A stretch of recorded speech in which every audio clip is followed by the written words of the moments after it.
now turn it over to the gentleman from Texas, Mr. Pfluger. Thank you, Mr. Chairman. I thank the witnesses for being here. This is a national security issue. We are literally facing decisions and a pacing of the decisions that will lead us to a grid that not only is unreliable, but it will make the winter storms and the other events that we've seen recently honestly look like a junior varsity exercise when you have a lack of dispatchable and readily available energy. I'll start by saying that in the last 10 years, 1 billion people have been lifted out of poverty worldwide. And that has happened because we have affordable, reliable energy that is able to get to places like sub-Saharan Africa, the Indian subcontinent, other places in the world that have never had energy before. So the fact that we are literally facing rule after rule after rule from unelected bureaucrats who are not cooperating, communicating, or consulting with industry, with communities, with Congress, is unbelievable.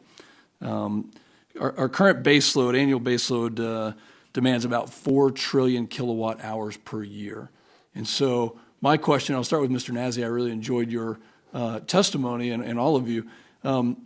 Does the EPA or the Department of Energy have a plan for providing baseload power when you look at what they're trying to do with this latest rule?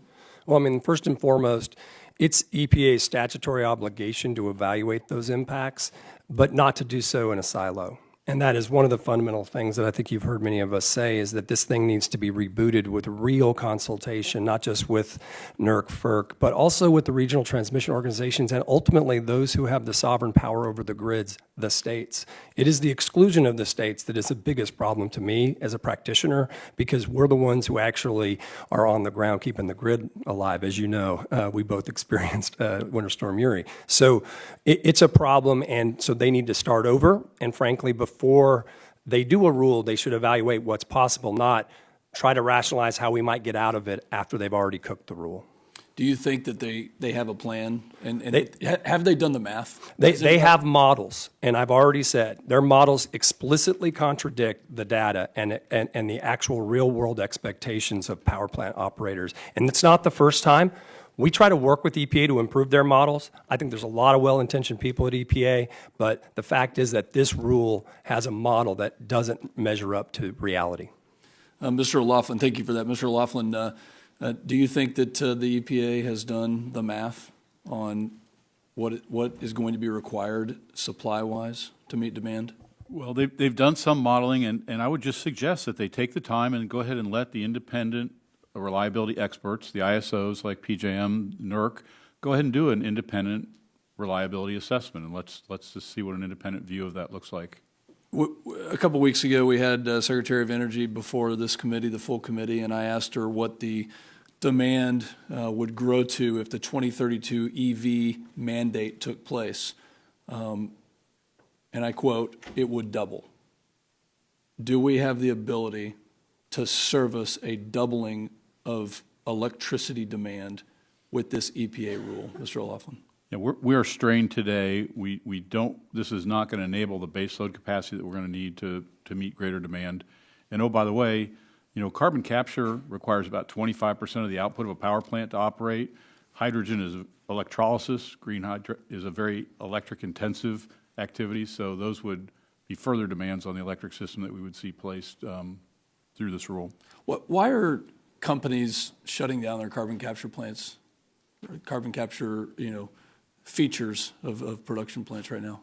Yeah, well, I'm not intimately familiar, but I do understand that the two that have been operating in North America are largely have been providing for enhanced oil recovery as part of their economic stream, which is unclear that this rule would even allow for that, which we haven't really talked much about, but it also requires storage of carbon dioxide, which is something that is definitely unproven at the scale that is being requested here. And I think that's the reason. And Mr. Chairman, I'd like to submit for the record a letter from the Texas General Land Office to the EPA highlighting Dr. Buckingham's extreme concern with the EPA's implementation of this Clean Power Plant 2.0.